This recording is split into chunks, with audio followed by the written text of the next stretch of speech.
서울 현재 최종 개발 단계에 있는 한국의 고유 근접 무기 시스템은 군사 및 산업 소식통에 따르면 테스트 평가를 기반으로 들어오는 미사일을 막을 수 없습니다. 한국의 대공미사일은 시파우라는 별명으로 2011년부터 레이시안의 롤링 에어프레임 미사를 대체하고 군함을 위한 근접 방어를 제공하기 위해 개발 중에 있습니다. 국방개발기관은 정밀유도 미사일 제조 회사인 LIG 닉스1과 협력하여 중거리 선박 기반 미사일을 생산하는 1억 4천만 달러 프로젝트를 담당하고 있다. 그러나 5개의 미사일 중 2개가 각각의 목표를 놓친 2016년 테스트 실패 후 개발 기간이 2년 연장되면서 이 프로젝트는 실패에 부딪혔다. 작년에 시작된 새로운 운영 테스트에서 미사일은 10가지 목표 중 9개를 성공적으로 달성했다고 개발자들은 말했다. 그러나 테스트에 대한 기준이 실제 위협을 다루기에는 너무 관대하게 설정되었기 때문에 테스트 결과는 논쟁의 여지가 있다고 평가에 대한 지식이 있는 소식통은 말했다. 10개의 미사일 중 2개의 미사일만이 목표물을 바다로 날아가는 것으로 알려져 있지만 다른 미사일은 바다 위 30m 이상으로 들어오는 목표물을 때리는 것으로 알려져 있다. 이것은 K-32 적군이 발사한 해상 미사일에 대응할 만큼 충분히 입증되지 않았다는 것을 의미합니다. 이보다 더 큰 문제는 미사일이 마하 0.5 부근에서 날아가는 것은 평균 배송 속도, 인접 국가가 유도하는 유도 미사일보다 훨씬 느리다는 점이다. 간단히 근접 무기 시스템의 성능을 평가하기 위한 테스트는 현실적이지 않았습니다. 이 소식통은 북한의 금속-3 암대 대함미사일을 실제 위협의 예로 언급했다. 러시아의 KH-35U 미사일의 파생물 인금속-3은 순항 고도 10월 15m, 터미널 고도 4m로 마하 0.8만큼 빠르게 비행할 수 있다. 예를 들어 중국은 마하 2에서 마하 3까지의 속도로 CM302 초음속 발사 미사일을 보유하고 있으며 일본은 마하 0.9에서 5월 6일의 고도, 러시아는 300km 거리의 예칸트 대함 미사일을 마하 2.5에서 마하 4.5의 속도로 운행합니다.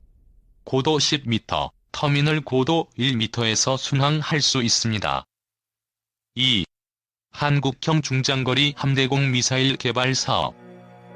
한국형 중장거리 함대공 미사일 개발 현황. 국내에서는 현재 해공-3으로 호칭되는 사거리 20km급 단거리 함대공 미사일 배치가 진행되고 있다.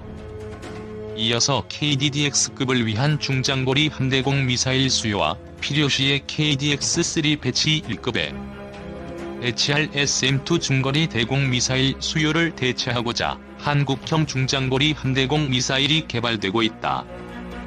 이렇게 한국형 중장거리 함대공 미사일이 개발될 수 있었던 것은 헬3이 개발되고 있음은 물론 미국제 함대공 미사일의 신뢰성 문제가 불거졌기 때문이다. 제한국 해군이 운영하고 있는 SM-2 중거리 함대공 미사일이 요구된 신뢰성을 만족시키지 못했을 뿐만 아니라 FMS 계약 특성상 보상 면에서도 문제를 많았기 때문이다. SM-2 불발 사건 현황. 지난 2017년 국회 국방위에서는 SM-2와 관련된 여러 문제가 불거져 나왔다. 정의당 김종대 의원이 방위사업청으로부터 제출받은 함대공 유도탄 보상 관련 현황 자료에 따르면 한국 해군이 2004년부터 2016년까지 사격한 25발의 SM-2 함대공 유도탄 중 8발이 자폭 등 오작동을 일으켜 목표물에 명중하지 못한 것으로 드러났다. 이 중 한 발은 해군 운용요원의 실수로 오작동을 일으켰지만 나머지 7발은 유도탄 자체 결함이었다. 현재까지 밝혀진 유도탄 오작동률은 무려 28%에 달하며 SM-2 도입가는 2009년 사업비 집행 승인가 기준 발당 20억 원 수준으로 지금까지 오작동한 유도탄 가격만 140억 원에 달한다.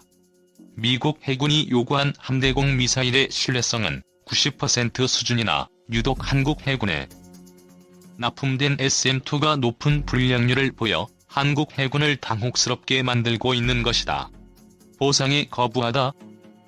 SM-2가 요구된 수준 이상의 불량률을 보임에 따라 한국 해군은 제작사인 레이시온의 보상을 요구하고 있으나 SM-2는 업체와의 상업 계약이 아닌 미국 정부가 사업을 관리하는 FMS 사업으로 도입한 무기체계라서 문제가 되고 있다. 현재 미국 정부는 계약 금액과 계약 내용이 담긴 구매서약서에 오작동 유도탄에 대한 품질 보증이 포함되지 않았다는 이유로 보상을 거부하고 있다. 그리고 LOA 표준 약관에는 관련 분쟁이 있을 시상 후 협의하여 해결한다. 고명실에 있어 국제적 중재를 요청할 수도 없는 상황이다. 미국 정부는 LOA에 하자 보증에 대한 조건을 추가할 경우 향후 오작동에 대한 보상도 가능하다는 입장이다. 그 대신 발당 20억 원인 유도탄 가격에 보증 비용 6억 8천만 원이 추가돼 발당 단가가 26억 원 이상으로 상승하게 된다.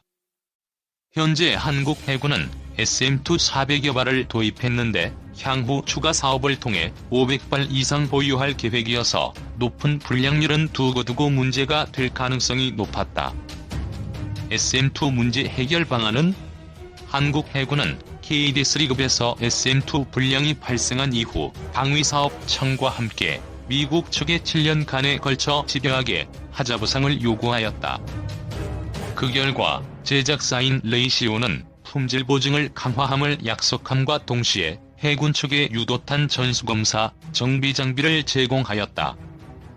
그러나 사실 FMS 제도의 문제는 어제 오늘의 문제가 아니었다. 2013년 국회 예산정책처는 2012회계 연도 F-15K 2차 구매 사업 예산 가운데 FMS 방식으로 구매하는 AIM-120C7 공대공 미사일도 함께 발주하였다. 하지만 로켓모터 제조를 담당한 ATK사의 로켓모터가 고고도 저온 환경에서 제대로 작동하지 않는 문제가 발생해 미국 공군용 수량은 물론 한국 공군용 수량까지 납품 지연이 발생하였다.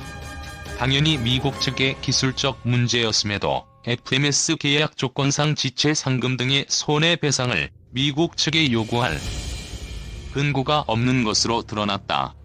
동년 국정감사에서도 2009년 말까지 도입해야 할 GBU-18 벙커버스터 초도분이 2013년 5월에야 들어왔음에도 약속한 일정에 따라 대금을 지급해야 하는 FMS 규정 때문에 700억 원을 미리 지급했다는 문제점이 지적되기도 하였다. 물론 그렇다고 FMS가 불공정한 계약을 의미하지는 않는다. FMS로 무기체계를 도입할 경우 미국 군대에 납품되는 가격과 큰 차이가 없는 비용으로 구매가 가능함은 물론 미국 정부가 사업을 보증하므로 미국 방산업체가 가격이나 품질 면에서 장난을 칠 수 없다. 다만 계약 당사자가 미국 정부가 되므로 상업 계약과 비교해 문제가 발생할 시에 받을 수 있는 보상이 제한된다는 한계점이 있다. 이렇게 미국제 무기체계 하자보상 문제가 드러남에 따라 현재 업체를 중심으로 함대공 미사일 국산화 작업이 조금씩 준비되기 시작해 결국 ASM을 근반으로 한 한국형 모델의 개발을 지난 2018년 12월에 결정되었다. 중거리 함대공 국산화 방법은 ASM 사업은 총 1조 900억 원을 투입해 2023년까지 개발 완료를 목표로 하며 향후 1조 2천억 원을 투입해 총 4개 포대를 양산할 계획이다. 즉, 필요한 수량과 비교해 너무 막대한 개발비를 사용하고 있어서 사업 초기에 나름 비판이 존재하기도 했다. 다행히 KDDX급이 ASM 체계를 장착함에 따라 별도의 함대공 미사일 개발 비용부터 시작해 미사일 양산 수량이 늘어남에 따라 전체 수명 조기 비용까지 줄일 수 있게 되었다. ASM 함재화의 장점은 ASM은 한국형 THAAD로 호칭할 수 있으며 각각 고고도 탄도탄 요격 체계와 함께 사거리 250km급의 대항공기용 지대공 미사일로 구성되어 있다. 이중 대항공기용 미사일이 함대공 버전으로 개량되어 KDDX급에 탑재되는 것이 결정되었다. 그 이유는 미국제 SM-2 미사일과 같은 반능동형 함대공 미사일을 사용하기 위해서는 별도의 추정 유도 레이더 체계가 필요하며 현재 미국 대군은 SM-2 미사일을 SM-6로 대체함과 동시에 SM-2 발출을 중단했기 때문이다. 현재 다시금 미국 해군이 SM-2 생산 라인을 복원했지만 현재의 양산이 끝나면 향후 SM-2를 구매할 수 없게 될 것이다. 성능 면에서도 A-16 대항공기 미사일은 SM-2는 물론 최신 SM-6보다도 하드웨어 성능이 우수한 모델이다. 현재 개발 중인 A-16 대항공기용 미사일은 구조도에서 보듯 천궁기 미사일의 확장형처럼 생겼으며 실제 사용 기술과 능력도 대부분 동일하다고 한다. 주요 차이점은 200km 이상의 사거리를 확보함과 동시에 종말 유도 단계까지 운동 에너지를 보존하고자 새롭게 이중펄스 로켓 체계를 사용하고 있다. 종말 단계에서는 천궁팁과 동일한 덱스형 측추력기를 활용해 방향 전환을 수행할 수 있으며 전방의 방향 제어용 카나드와 함께 자체 스스로 종말 유도를 수행할 수 있는 레이더 시커를 갖춘다. 전체적으로 종말 단계에서도 상당한 고기동이 가능하도록 개발되었기에 200km급의 최대 사거리에서도 초음속 전투기와 같은 고속 고기동 표적을 요격할 수 있다.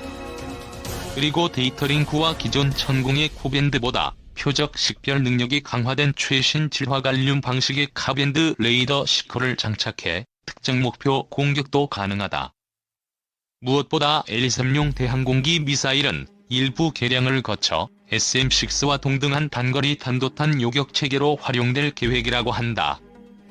전체적으로 A-3의 대항공기 미사일과 하드웨어 면에서는 거의 차이가 없지만 함대공 미사일인 만큼 저공 초수평선 표적을 요격할 수 있는 알고리즘이 추가될 필요성이 있다.